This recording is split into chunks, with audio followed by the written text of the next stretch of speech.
Bismillahirrahmanirrahim. Assalamualaikum warahmatullahi wabarakatuh. Alhamdulillahi rabbil alamin. Wassalatu wassalamu ala ashrafil mursalin Sayyidina Muhammadin wa ala alihi wa sahbihi ajma'in. Allahumma aslih ummata Muhammadin sallallahu alaihi wasallam wa farij an ummati Muhammadin sallallahu alaihi wasallam warham ummata Muhammadin sallallahu alaihi wasallam wa anshur wahfaz wa ayyid nahdatal watan fil alamin bihaqqi Muhammadin sallallahu alaihi wasallam. Wa qala ta'ala fi Qur'anihil azim, a'udzu billahi minasy syaithanir rajim. Bismillahirrahmanirrahim. Wa yu'thiruna ala anfusihim walau kana bihim khasasah wa man yuqa shuhha nafsihi fa ulaika humul muflihun.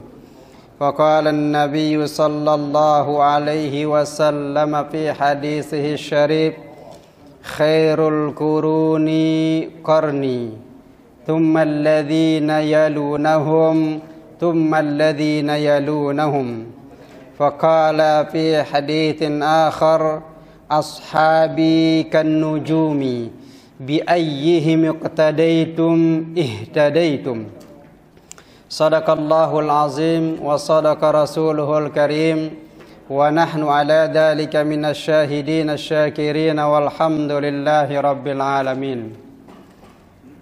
Pertama sekali mari sama-sama merafakkan puji syukur kehadirat Allah Subhanahu wa ta'ala yang telah memberikan nikmat sehat kepada kita semua, sehingga alhamdulillah pada malam hari ini dapat kita meneruskan kajian ta'lim kita tentang kitab Syarah Al-Minhahus Saniyah Alal Wasiyah Al-Matbuliyah. Mudah-mudahan kajian kita kali ini Allah Subhanahu wa ta'ala akan mempermudah kita untuk memahami apa-apa yang ada di dalam kitab ini.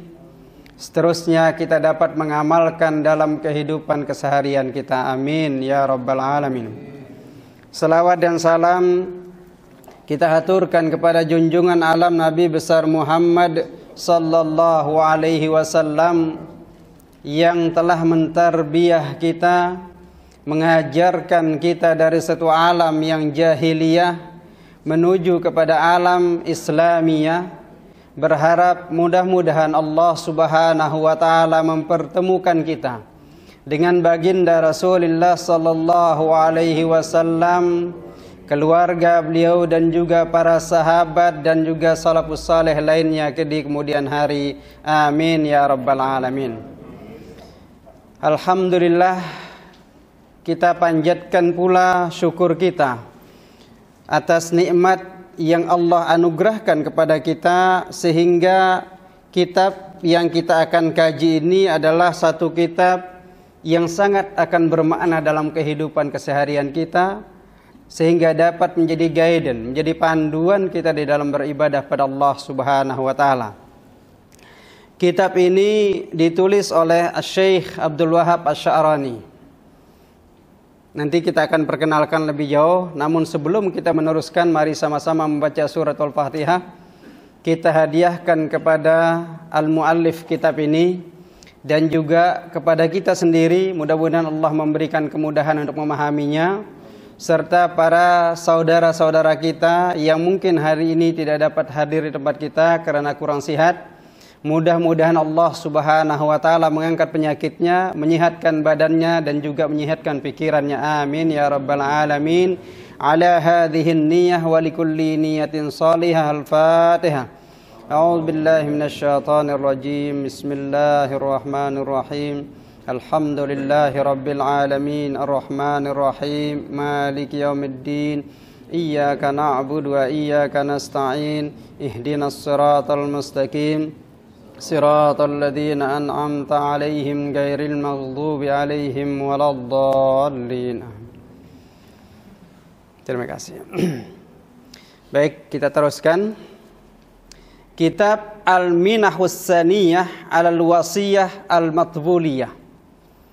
Ini satu kitab yang sangat menarik, yakni memiliki makna. Al-Minah itu adalah satu pemberian yang sangat memiliki makna, memiliki ketinggian derajatnya bagi pengamalnya, bagi pengkaji dan juga yang mendengarkan. Alal Wasiyah Al-Matbuliyah, wasiat yang dahsyat.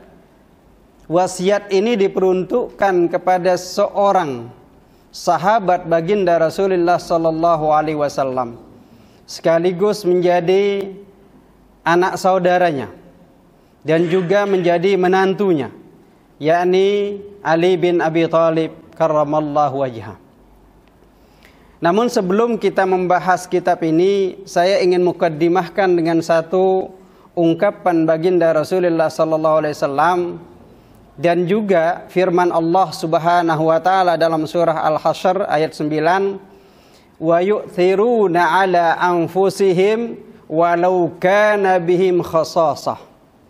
Mereka, para sahabat Nabi, sentiasa mengalah dan mendahulukan saudaranya, sekalipun mereka sebenarnya sangat memerlukan apa yang dimilikinya itu. Dan siapa sahaja yang menjaga dirinya untuk tidak berlaku kikir terhadap apa yang dia miliki, maka mereka itu adalah termasuk orang-orang yang sukses, berjaya fid dunia juga fil akhirah. Di antara sifat para sahabat baginda Rasulullah SAW adalah sentiasa mendahulukan sahabat lain dalam persoalan dunia. Tapi kemudian kalau dalam persoalan agama, persoalan ibadah, maka yang mendahulukan dirinya. Kenapa? Karena ibadah itu adalah hubungan individual, hubungan pribadi dengan Allah Subhanahu wa taala. Sehingga dalam kaidah usul fiqh dikatakan al-itharu fil ibadah mamnu. Mengalah, mendahulukan orang lain di dalam beribadah ditegah. Seperti contoh, kalau ada saf sembahyang di saf pertama masih ada, jangan berikan teman kita, silahkan duluan. Tidak. Kitalah yang mesti lebih awal. Nah, karena budaya kita selalu memberikan orang lain, sehingga dalam ibadah pun kita suruh dia duluan. Ini ditegah di dalam ibadah. Wal itharu fi ghairil ibadah matlub. Sementara mengalah, mendahulukan teman kita di dalam bukan ibadah, ada hubung kaitnya dengan dunia, makanan dan seterusnya, maka kita diminta untuk mengalah, mendahulukan orang lain. Ini ayat Al-Quran juga menunjukkan itu sebagai ciri-ciri sahabat baginda Rasulullah SAW. Semua sahabat beliau, tak terkecuali, semua sahabat beliau adalah mengutamakan sahabat-sahabat saudara yang lain daripada dirinya dalam masalah dunia. Kemudian di dalam hadis baginda Rasulullah SAW mengatakan khairul kuruni qarni. Sebaik-baik masa adalah masaku. Masa baginda Rasulullah SAW ada masih hidup dan juga para sahabatnya. Tsummal ladzina yalunahum. Kemudian masa-masa aku sudah tidak ada, artinya masa sahabat. Tsummal ladzina yalunahum, kemudian masa berikutnya tabi'in, tabi'ut tabi'in.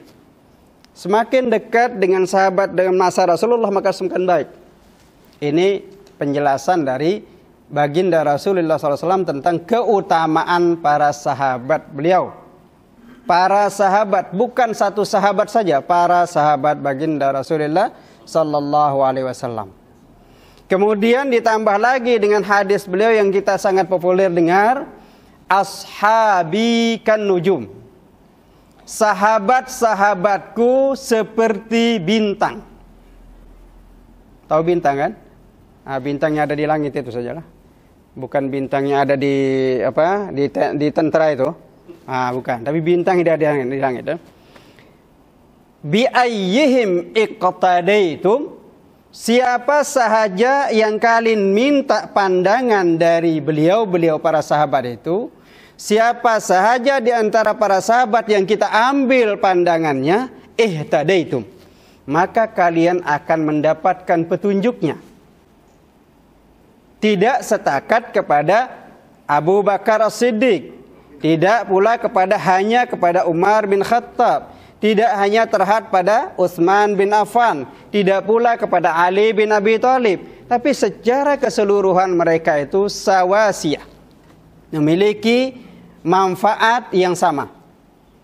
Kalau ada kelompok-kelompok aliran yang mengutamakan salah seorang di antara sahabat-sahabat Nabi, kemudian yang lain dihina, yang lainnya dicaci, yang lainnya kemudian dilaknat, maka itu adalah kesalahan.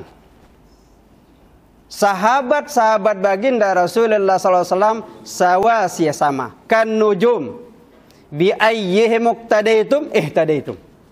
Di antara mereka kalian ambil salah satunya, maka kalian akan mendapatkan petunjuknya. Jadi sama semua. Tidak dibenarkan kita di dalam akidah Ahlus Sunnah wal Jamaah hanya seorang sahabat saja yang kita agungkan, yang lain kita laknat, kita hina, kita benci, itu tidak dibenarkan. Itu bukan syariat Ahlus Sunnah wal Jamaah. Kalau ada kumpulan-kumpulan, aliran-aliran yang hanya mengutamakan salah seorang sahabat saja, itu tidak dibenarkan dalam akidah Ahlussunnah wal Jamaah. Kemudian di antara para sahabat yang ditulis di sini itu adalah Ali bin Abi Thalib karramallahu wajhah. Kenapa di sini ada yang ditulis hanya Ali bin Abi Thalib? Tidak berarti sahabat lain tidak ada bukunya. Nah, yang kebetulan yang ada di Kupu Isbi yang menarik saat ini dan ada hubung kaitnya dengan kajian tasawuf adalah Al-Minah As-Saniyah Alal Wasiyah Al-Matbuliyah. Maka inilah yang saya gunakan sebagai salah satu rujukan dalam pengajian kita ini. Jadi bukan berarti kemudian sahabat Nabi Abu Bakar As-Siddiq, Umar bin Khattab, Utsman bin Affan tidak ada bukunya. Ada. Nanti insya Allah kalau ada umur kita panjang, kita boleh kaji lagi, ya, kitab-kitab yang lain. Tapi ini dulu kita coba sekarang. Mengapa ini? Ini alasannya mengapa buku ini atau kitab ini kita jadikan satu referensi. Karena buku inilah yang saya temukan di Kupu Isbi, tempat saya mengajar. Dan menarik sekali, di dalamnya banyak ilmu-ilmu yang ada hubung kaitnya dengan bagaimana kedekatan kita kepada Allah Subhanahu wa taala. Kemudian kedua, Rasulullah sallallahu alaihi wasallam pernah bersabda di dalam satu majelis. Beliau mengatakan, ana madinatul ilm wa aliyun babuha. Aku ini adalah gudangnya ilmu. Madinah, kotanya ilmu. Madinah, kotanya ilmu. Wa aliyun babuha. Ali itu adalah pintu dari kota itu. Jadi kalau kita ingin masuk pintunya, maka mestilah, ingin masuk gudangnya, mestilah masuk melalui pintu. Karena itulah kemudian kitab ini menjadi salah satu di antara referensi yang perlu kita kaji. Dan di dalamnya disebutkan bahwa Ali memiliki ilmu yang sangat luar biasa. Karena beliau adalah menjadi pintu dari ilmu-ilmu yang ada pada baginda Rasulullah SAW. Saat orang-orang yang tidak suka dengan Sayyidina Ali, yang nantinya akan menjadi kelompok Khawarij dalam akidah, kelompok sempalan, yang melawan Sayyidina Ali, yang kemudian membunuh Sayyidina Ali nantinya adalah Khawarij. Mereka mendengar kata-kata atau hadis baginda Rasulullah SAW, ana madinatul ilm wa aliyun babuha. Mereka merasa ingin menguji, benarkah apa yang diucapkan atau yang disabdakan oleh baginda Rasulullah SAW itu tentang Ali? benarkah Ali ini menjadi hebat? Maka mereka memilih 10 orang di antara semua orang-orang yang paling alim dianggap oleh mereka, yang memiliki ilmu yang hebat. 10 orang diutus menemui Ali bin Abi Thalib, bertanya tentang satu masalah. Dan mereka sepakat kalau nanti Ali ini menjawabnya satu soalan kita soalkan ini, dan dia jawab hanya satu saja jawabannya, maka Nabi Muhammad SAW salah mengatakan wa aliyun babuha. Tapi kalau Ali mampu menjawab dengan 10 alasan, maka benar apa yang dikatakan oleh Nabi sebagai aliyun babuha, benar adalah Ali sebagai pintunya ilmu. Apa soalannya? Soalannya adalah satu saja. Mana lebih utama, ilmukah atau harta? Itu soalannya. Ali bin Abi Thalib kemudian menjawab soalan ini dengan satu jawaban, tapi alasannya 10. Jawabannya satu. Apa jawabannya? Ilmu lebih utama dibandingkan harta. Ilmu lebih utama dibandingkan harta. Tapi jawabannya adalah yang pertama, mengapa ilmu lebih utama daripada harta? Yang pertama, karena ilmu adalah warisan para nabi. Sedangkan harta warisan Qarun dan Fir'aun. Itu satu jawabannya. Alasannya itu satu. Jawabannya adalah ilmu lebih utama dibandingkan harta. Karena karena ilmu warisan para anbiya, sementara harta warisan Fir'aun dan warisan Qarun. Yang satu sudah dapat jawaban, pulang dia. Dia kasih tahu temannya, ini jawabannya. Datang lagi orang kedua kepada Sayyidina Ali dan soalannya sama. Jawabannya pun mengatakan ilmu lebih utama. Mengapa? Ilmu itu menjagamu. Al-ilmu harisun. Ilmu menjagamu dari perbuatan tidak baik, dari melakukan kecurangan, menghina orang lain. Ilmu yang menjaga kita. Wal malu mahrusun. Sedangkan harta itu kamu yang menjaganya. Benar kan? Kalau kita banyak harta, takut dirompak, takut dicuri, maka kita jaga. Kita tidak mampu, tidak kuasa menjaga sendiri, kita sewa. Kita menggaji siapa? Security. Terus kalau harta kita semakin banyak security kita. Tapi kalau ilmu, semakin banyak ilmu kita, semakin nyaman hidup kita. Kemana saja kita pergi, aman kita. Jadi itu alasan keduanya. Ilmu tetap is the best, menjadi number one. Tapi alasannya yang kedua adalah ilmu menjagamu, harta kamu yang jaga. Pulang lagi orang kedua, memberitahu ke temannya bahwa Ali menjawab beza dengan apa yang dijawab pertama tadi. Yang ketiga, soalannya sama, jawabannya pun sama. Yang ketiga katanya datang, dan jawabannya Sayyidina Ali tetap adalah ilmu yang paling utama. Mengapa? Alasan Sayyidina Ali yang ketiga adalah ilmu jika engkau berikan kepada orang lain, engkau ajarkan, akan bertambah. Harta kalau kita berikan akan berkurang. Lurus tuh? Uang kita 100 ringgit, kita bagi ke teman kita 50, sisa al-baki 50. Tidak mungkin baki 100. Kalau ada baki 100 berarti uangnya bukan 100 tapi 150. Lurus tuh. Jadi ilmu kalau dibagi bertambah. Maka alhamdulillah Harapandi di masjid-masjid bagi ilmu. Bertambah ilmunya, setiap hari baca buku. Coba kalau tidak dibagi, tak pernah belajar lagi. Jadi bertambah karena kita belajar. Jadi jangan pernah segan-segan atau malas membagi ilmu. bagilah ilmu kita minimal kepada anak keluarga kita. Nah, jadi ini nanti dibagi ilmu ini, ilmu Sayyidina Ali ini.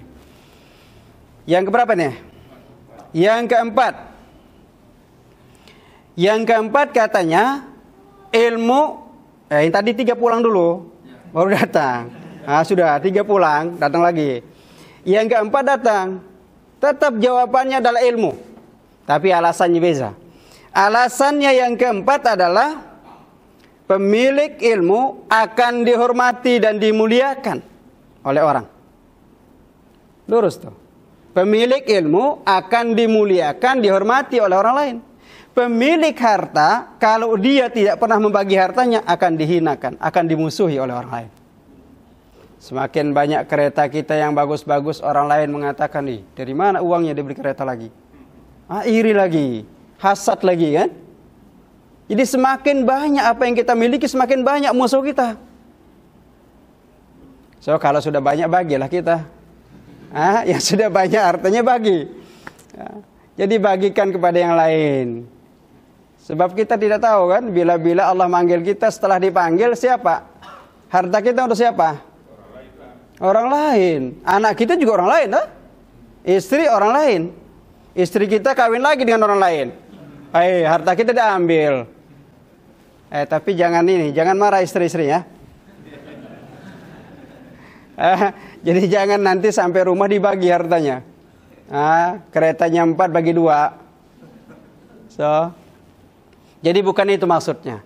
Jadi artinya kalau kita berlebih, bagilah, share kepada orang yang memerlukan. Jadi jangan sendiri. Kalau sendiri nanti kita makannya banyak, kemudian terlalu banyak makan kita, terlalu kenyang, meninggal kita. Kan tidak baik kedengarannya. Inna lillahi wa inna ilaihi raji'un, telah meninggal bapak ini, awang ini. Kenapa meninggal? Kekenyangan. Tidak nyaman mendengarnya. Kalau kedengarannya dia meninggal karena dia sembahyang, is okay.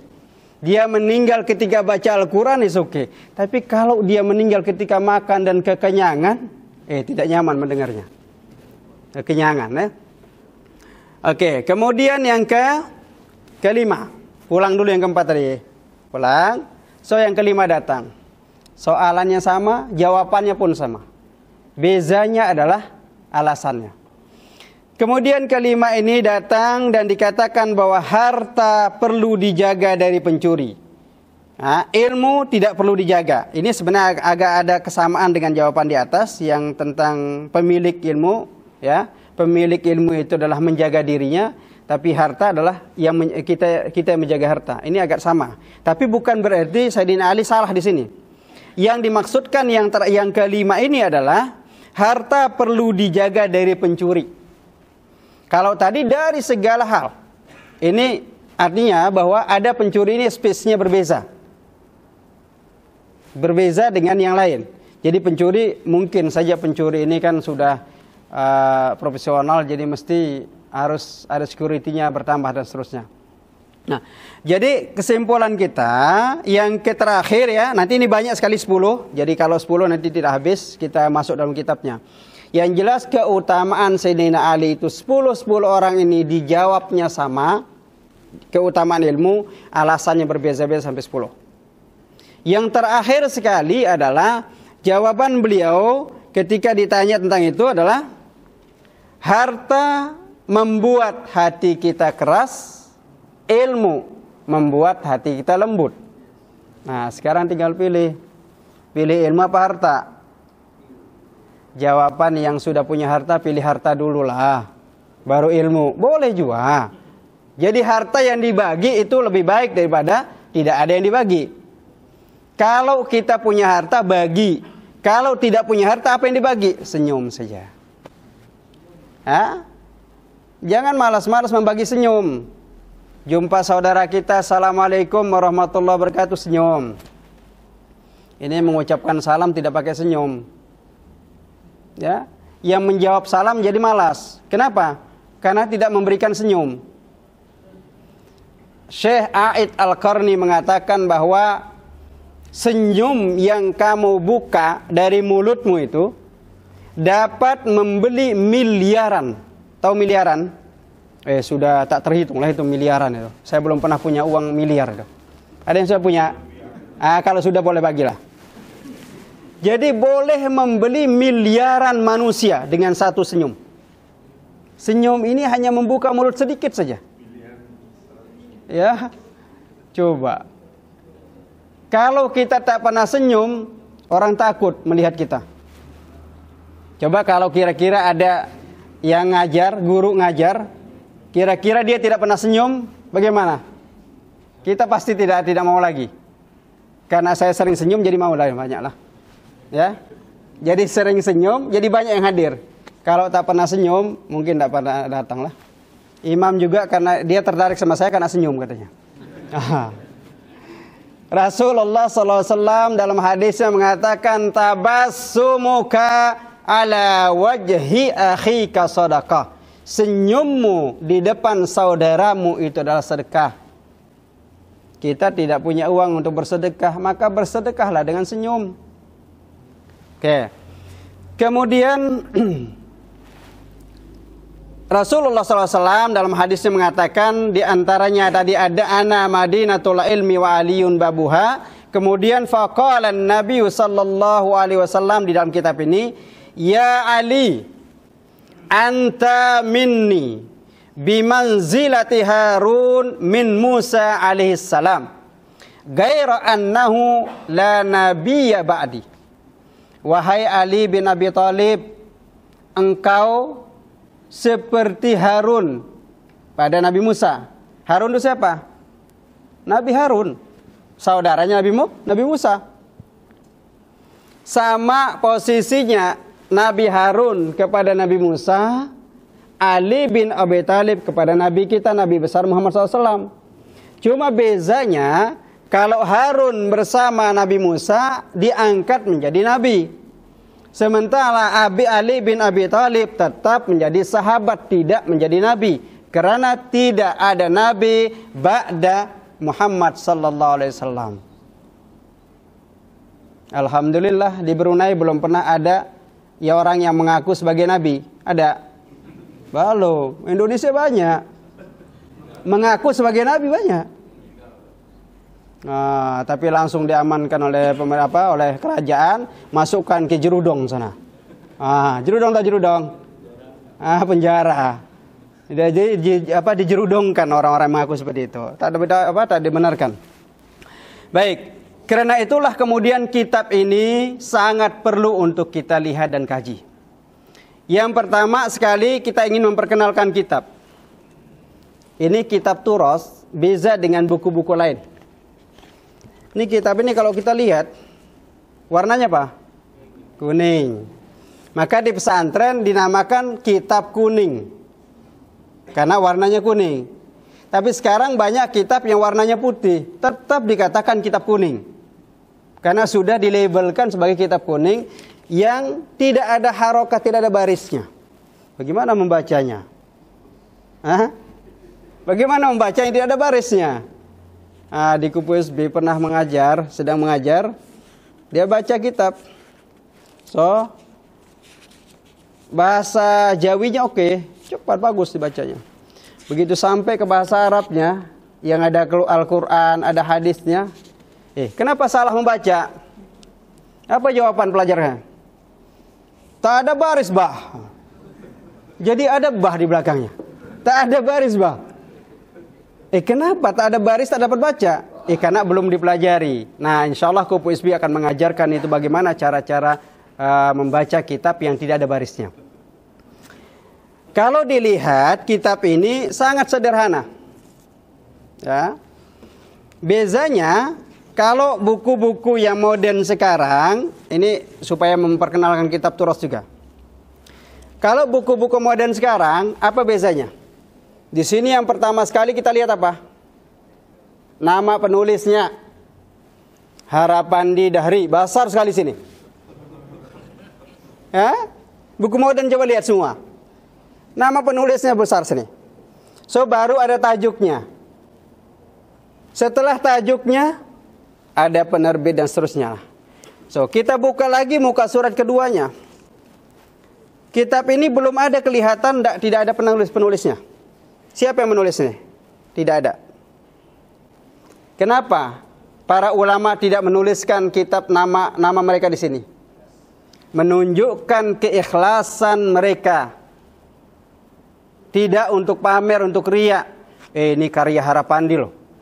Bukan. Jadi dia sempan, tidak ada unsur riyanya. Ini kehebatan kitab Turos. Maka orang yang mempelajari kitab Turos akan mendapatkan keberkatan. Kenapa? Karena memang keikhlasan mereka dasar menulisnya. So, muka surat kedua kita lihat. Sama juga. Baru ada namanya bawah kecil sekali. Damit. Tidak ada Harapandi di atas ini. Yang ada di bawah sini. Di Sayyid Syekh Abdul Wahab Asy-Sya'rani di sini. Ini karena modern, sudah agak modern. Tapi kalau kitab-kitab yang klasik, yang lama, baru kita akan dapat nama penulisnya di sini. Di bawah sekali, di akhir. Di akhir kitab.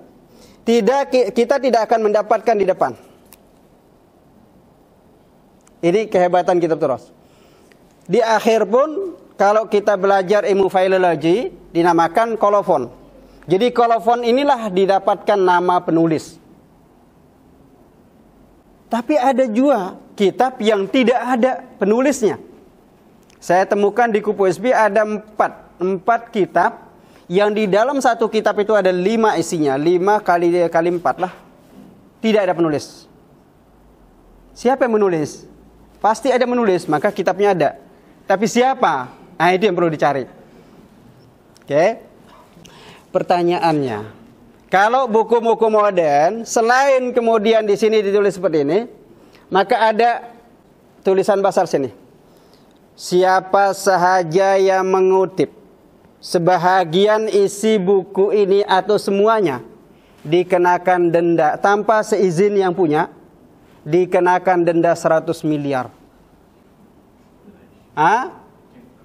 Hak cipta. Di sini tidak ada. Di kitab-kitab ini tidak memiliki ada warningnya di sini, warning dia ada. Terus apa yang diinginkan oleh kitab ini seperti ini? Ulama di dalam menulis kitab, pertama sekali keikhlasan. Dan mereka menulis malam hari. Kalaupun siang menulis juga, tapi malam hari yang paling utama. Sebelum menulis kitab, mereka sembahyang dulu. Artinya apa? Ketika menulis dalam keadaan suci, bersih. Coba bayangkan sekarang kalau penulis sekarang. Nulisnya di mana? Type-nya. Type-nya di mall. Nah, di kafe. Type. Jadi buku. Kira-kira keberkatannya kita dapat dari yang mana? Yang sembahyangnya dulu, yang memakai air wudunya ada terus, atau yang tidak pernah berwudu? Saya tidak mengatakan yang menulis buku-buku modern tidak berwudu. Mungkin saja berwudu, tapi kemudian beza caranya. Saya agak sanksi kalau setiap penulis modern itu kemudian sembahyang dulu. Kalaupun ada, mungkin ada tapi tidak banyak. Tapi ulama semua rata-rata penulis kitab ini adalah menulis dengan keikhlasan, menulis dengan tetap ada air wudunya dan juga sembahyang dulu. Sehingga dalam satu cerita di dalam buku Matan Al-Ajurumiyah. Matan Al-Ajurumiyah ini adalah buku asas di dalam bahasa Arab. Orang yang ingin mengetahui cara membaca bahasa Arab yang tidak ada barisnya tadi, mesti belajar kitab Matan Jurumiyah itu. Dan itu hanya 8 muka surat saja. Ditulis oleh Imam Asy-Syaikh As-Sanhaji Al-Ajurum. Selesai beliau menulis 8 muka surat. Setelah dia selesai menulis, dia ambil batu, dia ikat, kemudian ditaruh diikatlah di kertas tulisan itu. Kemudian dihanyutkan di laut. Kemudian sebelum dihanyutkan dia katakan, ya Allah, jika aku menulis kitab ini dengan keikhlasan dan untukmu, maka kembalikanlah kepadaku. Ditaruh, dilepas ke air, ke laut, pergilah, dihanyut. 2 jam kemudian kembali. tanpa ada sedikit pun yang basah. Boleh dibayangkan, irrasional. Tidak masuk akal, tidak logik. Kertas masa lalu, masa zaman dulu, itu tidak mungkin tidak basah. Itu keutamaan, mukjizat dari para ulama terdahulu. Dan itu cara menulis kitab turas. Nah, di antara yang ditulis seperti itu adalah kitab Minah As-Saniyah Alal Wasiyah Al-Matbuliyah. Ini kemudian jumlah muka suratnya tidak banyak. Berapa? Hanya 20 muka surat saja. Jadi kita akan kaji, kita akan coba lihat isinya apa, 20 muka surat saja. Tidak banyak. Jadi boleh dihafaz. Siapa yang mau menghafaz? Ini yang muda-muda nih. Boleh dihafaz ini, wasiat nih. Wasiat Nabi kepada Sayyidina Ali. Mudah sekali dihafaznya. Nanti kita lihat apa isinya. Oke, kedua yang harus kita lihat adalah isi kitab ini. Jadi dalam kitab ini namanya ini syarah. Syarah Al-Minah As-Saniyah. Nah, jadi ada matan berarti. Ada matan artinya yang aslinya. Ini sudah disyarah oleh Syekh Abdul Wahab Asy-Syarani. Isi di antara kitab ini adalah khutbah Alkitab. Muka depannya itu ada khutbahnya. Kemudian ada perintah al-amru bil istiqamah fit taubati. Perintah untuk sentiasa istiqamah dalam bertaubat. Kenapa kita perlu taubat? Kenapa mesti taubat? Karena salah. Karena dosa. Kita perlu taubat karena awalnya kita semua adalah suci. Fitrah. Taubat itu maknanya kembali. Kembali kemana? Kembali kepada kesucian, ke fitrah kita. Berarti kita awalnya suci. Fitratallahillati fataran nas. Allah telah mensucikan kita semua. Maka karena kita suci pada awalnya, kemudian kita hidup di atas di dunia ini, banyak jerbu yang masuk. Sekarang banyak jerbu, jerbu yang dikirim oleh Indonesia. Oleh karena itu saya datang supaya jangan dilihat Indonesia salah terus. Jadi jerbunya kita hapus sekarang. Bagaimana menghapus jerbu? Kita hapuskan saja. Kita padamkan jerbunya dengan apa? Jerbu hati kita adalah dosa. Ibu-ibu ya, yang sedang masak di dapurnya, masak untuk suaminya. Kemudian suaminya pulangnya agak lambat sedikit, akhir. Ibunya marah. Pahalanya hilang. Kenapa? Ada jerbu masuk. Jerbu marah. Jadi ikhlaskan apa yang sudah kita buat. Jangan ada kata-kata kita menyesal aku masak. Kenapa menyesal? Kita tidak makan di rumah. Kenapa? Sudah makan sama teman di office. Jadi jangan pernah menyesal apa yang sudah kita lakukan. Karena itu merupakan jerbu nama itu. Itu maka kita perlu taubat. Tapi kita tidak akan bahas sekarang nih. Ini akan memperkenalkan kitab saja. Nanti dibahas kalau kita hidup semua. Kalau ada yang sudah mendahului, ya sudahlah. Nanti belajar di kubur saja. Ada belajar di kubur, tidak masalah. Yang kedua, yang bagi lil abdi ayyaktisha a'dha'ahu az-zahirah wal batinah sabahan wa masaan. Setiap kita diharapkan sentiasa memelihara anggota badan kita yang zahir. Yang zahir yang terlihat lah. Mata kita, berapa mata kita? 2. Ada mata 1? Ada. Akan datang. Makhluk mata 1 akan datang. Siapa? Dajjal. Dajjal udah datang lagi sebentar lagi nih. Siapa yang mau jumpa? Ada yang mau jumpa Dajjal? Dajjal di antara sifatnya adalah al-kadzdzab. Sering berbohong. Jadi kalau ada sifat itu kepada kita, sering berbohong, berarti kita sifat Dajjal kita pakai. berarti kita bagian dari Dajjal yang mata satu itu. Walaupun mata kita dua, kita tidak menggunakan untuk melihat kebaikan. Telinga kita dua, tidak kita gunakan untuk mendengar kebaikan. Nah, di dalam kitab ini nanti akan mengajarkan bagaimana supaya zahir dan batin kita terus menjadi sehat. Oke, jangan tidak hadir kalau ngaji di sini. Ya, Jumat malam Sabtu. Ya, Minggu pertama dan ketiga ya. Kalau 2 dan 4-nya nanti ada pensyarah lain lah, ada guru lain. Yang ketiga, al-amru bitarkil mubahati talaban li taraqqiyal maqamatil uliya. Yang akan dibahas ketiga adalah perintah untuk meninggalkan yang di al-mubahat. Kalau Indonesia boleh, sini yang harus. Nah, ini beza. Kalau harus di Indonesia itu maknanya wajib.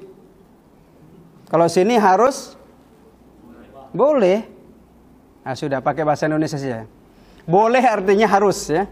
Harus artinya boleh. Nah, mana saja kita menggunakanlah. Jadi kita diminta untuk mengurangi hal-hal yang harus tadi. Mengurangi, tidak meninggalkan. Kalau meninggalkan yang harus diantaranya apa? Makan. Kalau kita meninggalkan makan, mati kita. Meninggalkan makan yang terlalu banyak, oke. Jangan makan terus kan. Untuk apa? Litaraqqiyal maqamatil ulya, supaya kita semakin tinggi derajatnya di sisi Allah. Kalau kita meninggalkan yang mubahat-mubahat. Nah, kalau yang boleh, yang harus saja diminta untuk ditinggalkan, apa artinya yang haram? Sudah pasti. Haram sudah tidak ada lagi kata harus. Benar-benar mesti ditinggalkan. Yang kelima, at-tahdhiru min daqa'iqir ru'ya. Riya. Jadi sentiasa memelihara hati, jangan kita berlaku riya. Apa riya? Riya itu pingin didengar, pingin dilihat orang. Dia beramal, dia menyumbang. Berapa? Sedekahnya 10 ringgit. Sini, ada ambil RTB panggil. Aku mau sedekah 10 ringgit. Itu riya. 10 ringgit pakailah panggil RTB. 10 juta ringgit, itu boleh lah. Boleh tak riak kalau 10 juta? Sama juga. 10 ringgit atau 10 juta ringgit sama juga tak boleh riak. Tapi maksudnya ada yang boleh tapi bukan riaknya. Kalau kita ingin bersedekah kepada orang lain, kemudian supaya dilihat oleh orang lain dan mengikuti apa yang kita lakukan, niat kita adalah litasji'ati fil khairi, untuk memotivasi orang berbuat baik, itu dibenarkan. Bahkan cara sedekah yang paling baik adalah apa yang dikeluarkan tangan kanan, tangan kiri jangan tahu. Ini kita tidak kan? Apa yang dikeluarkan tangan kiri, tangan kanan, tangan kiri, kaki kiri, semua mesti tahu. Sudah habis. Masih banyak ini. Baru perkenalan kitab saja. Belum mulai dalam ini, tajuknya belum. Tapi karena sudah habis, ya aturannya kan mesti begitu ya memang. Oke, kalau gitu sampai sini saja. Jadi baru sampai at-tahdhir min daqa'iqir riya, insyaallah. Kalau masih kita usia atau umur panjang, kita teruskan kembali insyaallah. Amin ya rabbal alamin. Ya Allah ya rabbil alamin, ij'alna min ibadikas salihin, ij'alna min ibadikal mukhlisin, ij'alna min ibadikas sabirin fi ta'atika ya arhamar rahimin. Allahumma ij'alna min ibadikan najihin fil imtihanati wal ikhtibarati minad dunyawiyyah wal ukhrawiyyah. Wa sallallahu ala sayyidina Muhammadin wa ala alihi wa sahbihi wasallam. Subhana rabbika rabbil izzati amma yasifun wa salamun alal mursalin walhamdulillahi rabbil alamin. Assalamu alaikum warahmatullahi wabarakatuh.